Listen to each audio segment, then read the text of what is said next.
Welcome, everybody, to another episode of Let's Make Dinner, your audio library of amazing dinner recipes you can always get on the table.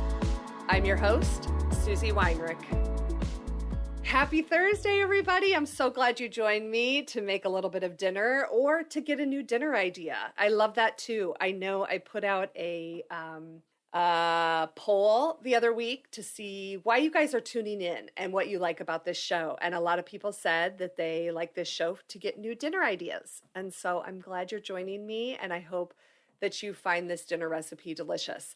Today, we are making a grilled barbecue pork tenderloin. If you're listening to this in real time, it is summertime. It's the perfect time to get that grill out. You crack open a beer and make this delicious, I'm telling you, so incredibly delicious grilled barbecue pork tenderloin. The last time I made this, we had a ton left over in the fridge, and I ate it all week with the homemade barbecue sauce, just dipping it. I would eat it cold right out of the fridge. And let me tell you this too. What I love about this pork tenderloin is you can actually reheat it in the microwave, like reheat slices, and it doesn't overcook. I found that even the tail end of the pork tenderloin that can sometimes get overcooked just even on the grill, I would reheat that in the microwave and it still was super tender. So you're going to love this. I think that it's a great substitute for grilled steak because you still have a ton of flavor and it's super tender, but it's not as expensive. So this is a super economical cut of meat that you can pop on the grill and have for dinner. So let's get into a couple tips and tricks for this recipe. First of all, let's talk about pork tenderloin in general. You want to make sure that you're buying pork tenderloin and not pork loin. I have been duped at the grocery store and I was so pissed off. So I went to, I think it was at Trader Joe's, and I was going to make pork tenderloin for dinner. And what they had in the package was small, like a pork tenderloin, and it was called a pork tender. I'm pretty sure that's what it was called. I got it home, and as soon as I opened the package and I cooked that thing, I was like, this is a pork loin, and it was so dry. Pork tenderloin will always be called pork tenderloin. So make sure that you're buying the right thing. Pork loin is not the same thing. Generally, pork loin is going to be much bigger around and look more like a roast than a long, skinny pork tenderloin. So just be aware that they put weird names on pork loin at the grocery store. I feel like to make you think that you're buying pork tenderloin. I don't know if they're really trying to dupe us, but that's what I feel like. So just make sure that the package says pork tenderloin. And a lot of times, your pork tenderloin will actually come in packages of 2 because they are quite small. So a lot of times they'll put 2 in a package just to give you more in there. I don't know why they do it. The other thing about pork tenderloin is that they usually have a thicker end and then kind of like a tail end. The end part kind of tapers off into a really skinny end. There are 2 ways you can avoid that overcooking. The first one is to actually double it over onto the pork tenderloin and tie it up so that it's equal thickness from end to end. That's one option. What I usually do, I don't take the time to tie it up. I will usually position my pork tenderloin on the grill so that that thicker end is closer to the direct heat and that little tail end is further away so that it's not cooking as quickly as that thicker end. Also with this recipe, I have a homemade barbecue sauce recipe that you can make. It's super easy to make, and really you just need to have butter, onion, ketchup, Worcestershire sauce, brown sugar, and then a bunch of spices from your spice cabinet. So if you have those things, I highly recommend trying to make your own barbecue sauce. But if you're like, yeah, I'm not doing that, just grab the barbecue sauce that you love at the grocery store or your favorite barbecue restaurant. I live here in Kansas City, and we have some excellent barbecue restaurants that sell their sauce. All right, so the rest of the tips and tricks that I have, I'm going to kind of go over in the recipe as we walk through making this grilled pork tenderloin. So let's get right into it. So this recipe has 2 layers of barbecue flavor. We're going to do a wet rub to marinate the pork tenderloin, and then we're going to baste it with barbecue sauce. Let's start with that wet barbecue rub.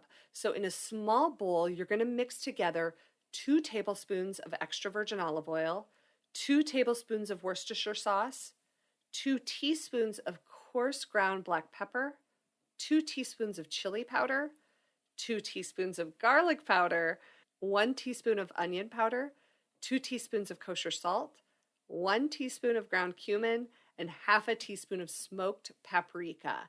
Give that a really good stir, and that is your wet rub. So then, here is a great tip. You're going to end up wrapping these pork tenderloins in plastic wrap. So what I recommend is laying out big sheets, 2 big sheets of plastic wrap on your countertop.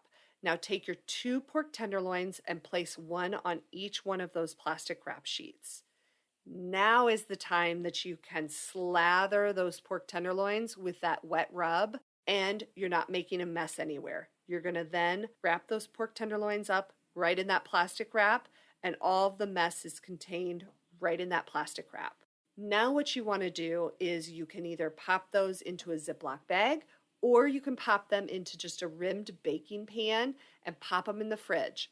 You're going to marinate these for anywhere from 4 hours to 48 hours. So basically, if you're short on time, do those 4 hours. If you want to work ahead, do it 2 days. But a great time to aim for is about that 24-hour mark. So if you can do it the day before and have it ready for the next day for dinner, that's perfect. All right, so say your 24 hours has gone by, and now it's time to grill these pork tenderloins. So what you want to do is remove them from the fridge, and we're going to let them sit at room temperature for about 30 minutes before we get them on the grill. This is actually called tempering, and you're just letting the meat rest at room temperature to kind of warm up. And I don't mean warm up like we're going to start growing bacteria. I mean, you're just going to take that chill off so that when you do put it on the grill, it's going to cook more evenly. So set those out at room temp, and then you're going to set your grill up for direct high heat cooking and indirect heat cooking. So if you have a charcoal grill, which is what I grill on, I set all of those charcoals up, the hot charcoal, on one side of the grill. That's the direct side. And we're actually not going to use that side. We're only going to cook on the indirect side. Also, while my grill is heating up, what I like to do is make that barbecue sauce. So if you are also going to make the barbecue sauce, let me run over that really quick. It's so simple. In just like a medium-sized saucepan, you're going to melt 4 tablespoons of butter. Then you're going to add a 1/4 cup of very finely diced onion. And I like to use either a white or a yellow onion here. You're going to saute that until it's pretty translucent and soft. Then you're going to add in 1 minced garlic clove, 3/4 cup of ketchup, a 1/4 cup of brown sugar, 3 teaspoons of Worcestershire sauce, and then we're going to add in some spices. So 1 teaspoon of chili powder, half a teaspoon of smoked paprika, a 1/4 teaspoon of black pepper, a couple dashes of like Tabasco or Frank's Red Hot, and then a pinch of kosher salt. You're just going to stir that all together, let it simmer for 5 minutes tops, and remove it from the heat. That's it. Your barbecue sauce is ready, and you are going to want to dunk all of the pork tenderloin right into that. Now, what I recommend when you're using either your homemade barbecue sauce or store-bought barbecue sauce is pour out 1 cup of sauce and divide it in half. So when you grill the pork tenderloin, you're going to take a 1/2 cup out to the grill, and then you're going to reserve a 1/2 cup for serving. This prevents any cross-contamination with raw pork and the barbecue sauce. Okay, now that you've got all the bits and parts ready and the grill's all fired up, let's go over grilling your pork tenderloin. So like I said before, we're actually going to grill your pork tenderloin over indirect heat. What I recommend is laying the 2 pork tenderloins over indirect heat with the thicker end towards the direct heat. So that's going to cook a little bit faster. We're going to cover the grill and cook it for about 12 minutes. Then you're going to open up the grill, flip over the pork tenderloins, and this is where you're going to baste the cooked side with barbecue sauce. Really generously slather that barbecue sauce onto the pork tenderloins. So after you flip it over, you're going to continue to cook for another about 12 to 13 minutes on your covered grill until it reaches about 140 to 145 internal temperature. Now let me tell you about grilling pork tenderloins. We want to use this cooking time, this about 12 minutes per side, as a guide only. You want to actually grill your pork tenderloin to temperature, not time. So that 140 to 145 is that sweet spot where your pork tenderloins are cooked to about a medium and they're still super tender and juicy and delicious. So once your pork tenderloin is at the right temp, you're going to remove them from the grill and baste that other side with the barbecue sauce. Bring that grilled barbecue pork tenderloin inside and you're going to let it rest for about 5 to 10 minutes before you cut it. You just want the pork tenderloin to relax and stay nice and tender and redistribute all the juices. Then what I recommend is cutting the pork tenderloin into about 1.5-inch slices for serving. Serve the extra barbecue sauce on the side for everybody to dip into. Really, really good. Here is our very, very favorite side dishes. I have a cast iron skillet crispy oven potatoes and roasted broccoli. That makes such a delicious dinner. So that does it for this full recipe today on this Thursday. I hope you enjoyed the entire thing. And until next week, I hope this episode of Let's Make Dinner makes your dinner time a little easier. See ya. All right, now it's time for your double dip. But this week, I don't really have a huge double dip for you. Next week, we are, again, if you're listening to this in real time, we're getting very close to the 4th of July.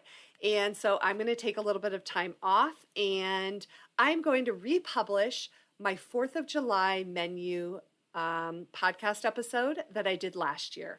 You can look for that one next week and plan out your 4th of July menu. And actually, there's some delicious recipes that I talk about on there that you can make any night of the week. See you all in a couple weeks. Have a wonderful 4th of July.